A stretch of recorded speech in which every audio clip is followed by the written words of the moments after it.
আসসালামু আলাইকুম, welcome to momos kitchen and blog.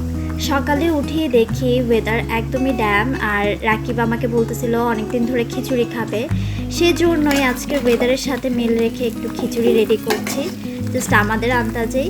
আর খিচুড়িটা আজকে ভুনা খিচুড়ি রেডি করছি, তেলের মধ্যে যাবতীয় মশলা দিয়ে চাল ডাল ভাজা ভাজা করে দেন।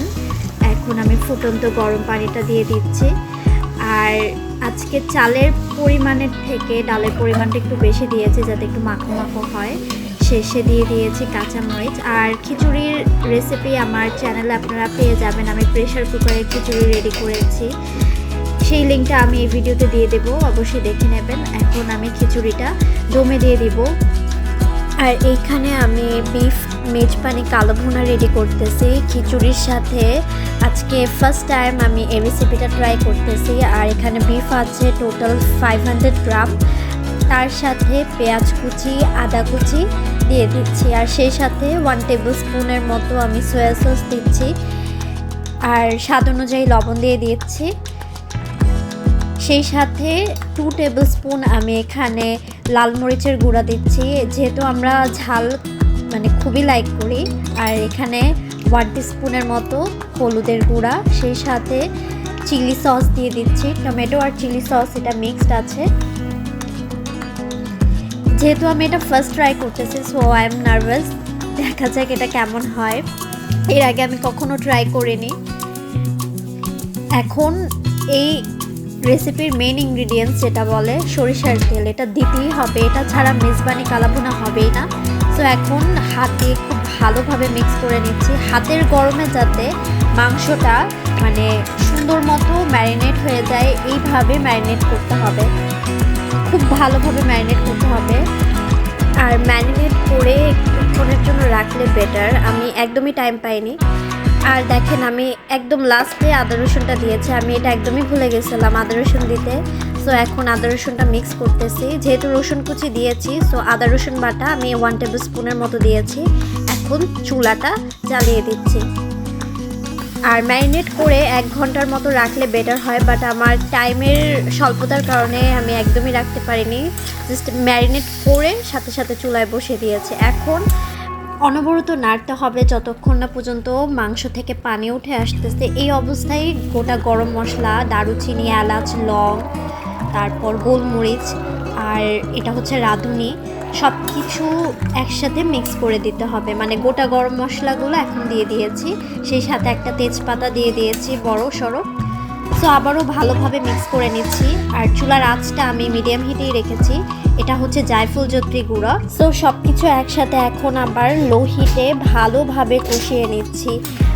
এটা যত কষাবো তত এটার কালারটা চেঞ্জ হবে। সো মেজবানি গরুর মাংসের প্রসেসটাই এরকম, কষানোর উপর এটার কালারটা ডিপেন্ড করে। সো আমি মধ্যেখানে একটু ঢেকে দিয়েছিলাম, আর পানি একদমই দেইনি, এটার থেকে যথেষ্ট পরিমাণ পানি উঠেছে। আর এই পানি দিয়ে এই মিটটা সিদ্ধ হয়ে যাবে। চুলার হিট লো রেখে আমি 20 মিনিটের জন্য আবারও ঢেকে দিয়েছি, দেখা যাক এখন কেমন অবস্থা। ভিউয়ার্স দেখেন পানিটা অনেকটাই কমে এসেছে, আর কালারটাও অনেকটাই চেঞ্জ হয়ে এসেছে, এটা আরও কালো হবে। আমি এটা আবারও ঢেকে দিব 20 মিনিটের জন্য একদম লো হিটে। ভিউয়ার্স দেখেন 20 মিনিট পর এটার অবস্থাটা কি, আর এটা অনেক প্রপারলি সিদ্ধ হয়ে গিয়েছে। এখন জাস্ট কম আছে এটার তেলটা উঠিয়ে নেব। আমি এটা একদম ভুনা ভুনা করে ফেলছি। এখন লাস্টে সরিষার তেলের একটা বাগার দিয়েছি পেঁয়াজ রসুন আর একটা শুকনো মরিচ দিয়ে। আমি এখানে একটা শুকনো মরিচ দিয়েছি বিকজ অনেক ঝাল হয়েছে। আর এটা কালারটা দেখেন, এটা একদমই পারফেক্ট কালো ভুনা। আরেকটু কালো করতে চাইলে আরেকটু জাল দিতে হবে। আমার কাছে মনে হয়েছে এটাই পারফেক্ট, আমি আর জাল দিচ্ছি না বিকজ খাওয়ার সময় আবার একটা জাল দিব। সো এটাতেই হয়ে গিয়েছে কালো ভুনা। আর এটার ফ্লেভারটা পুরো ঘর মম করতেছে। আজকে খিচুড়ির সাথে এটা একদম জমে যাবে। সো আজকের লাঞ্চ আমাদের রেডি খিচুড়ির সাথে মেজবানি কালো ভুনা। হে ভিউয়ার্স, আজকে রাতে আমাদের একটা প্রোগ্রাম আছে, সেটা হচ্ছে একটা রিসেপশন প্রোগ্রাম। আর যে ওয়েডিং সেরেমনিটা আমরা অ্যাটেন্ড করেছি সেই ওয়েডিংয়েরই রিসেপশন প্রোগ্রাম। যারা আমার চ্যানেলের ওয়েডিং প্রোগ্রামের যে ব্লগটা ছেড়েছি কিছুদিন আগে সেটা দেখেননি, তাদের সুবিধার জন্য আমি উপরে লিঙ্কটা দিয়ে দেব। সো এখন আমরা বের হয়ে পড়েছি, আর আজকের রাস্তা এত জ্যাম কি আর বলবো, জায়গায় জায়গায় জ্যাম। মেবি কোনো সমাবেশ হয়েছে সেজন্যই।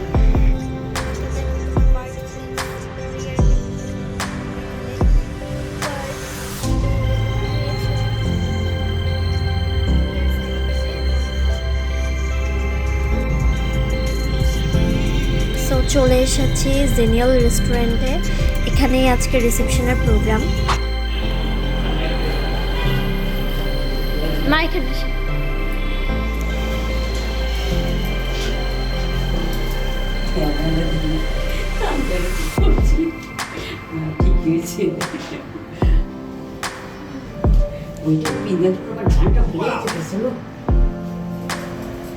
তো ভালোই। অ্যাকচুয়ালি ভেন্যুতে পৌঁছা মাত্রই আমরা ডিনার টেবিলে বসে পড়েছি, আর রাকাতকেও আমরা টেবিলেই বসিয়েছি। এই ফার্স্ট টাইম ও আমাদের সাথে একসাথে ডিনার এনজয় করতেছে। সো এখন আমরা আমাদের ডিনারটি এনজয় করি। আর আজকে যেহেতু চাইনিজে এসেছি, সো চাইনিজ আইটেমই স্যুপের সাথে অন্থন অনেক দিন পর খাওয়া হয়েছে আমার। বেসিক্যালি এত চাইনিজ আইটেম খাওয়া হয় না। রাকাত হওয়ার পর তো আমি একদমই ফাস্ট ফুড মানে স্কিপই করি। সো এখানে সব ফ্যামিলি মেম্বাররা একসাথে আমরা টাইম স্পেন্ড করতেছি, আর আমার রাকাত এখানে ওর কার্টুন দেখতেছে। সো এখন ফ্রাইড রাইস সার্ভ করছে রাকিব, আর ফ্রাইড রাইসের সাথে এখানে ভেজিটেবল চিকেন ফ্রাই আর সিজলিংও আছে। সো আমি একটু একটু করে সব কিছু ট্রাই করতেছি। স্যুপ খাওয়ার পর না আর এগুলো খেতে ইচ্ছে করে না। অ্যাট ফার্স্ট আমি ট্রাই করতেছি ফ্রাইড রাইসের সাথে সিজলিং, যেহেতু সিজলিংটা একদম গরম গরম সার্ভ করা হয়েছে, আর সেই সাথে এক বাইট আমি ভেজিটেবলও দিয়ে দিচ্ছি।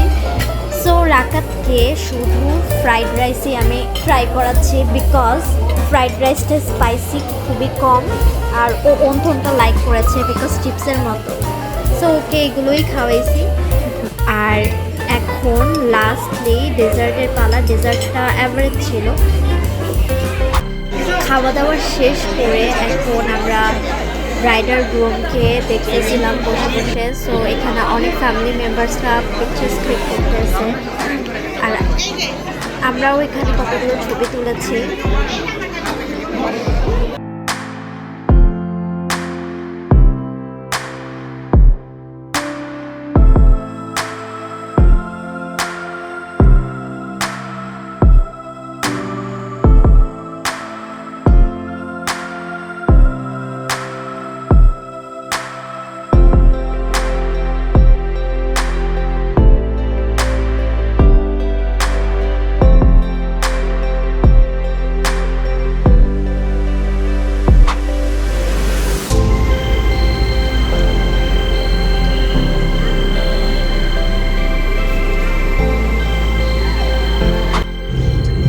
সো ভিউয়ার্স, আজকের ব্লগ আমি এখানেই শেষ করছি। অবশ্যই জানাবেন আজকের ব্লগ আমার কেমন লেগেছে।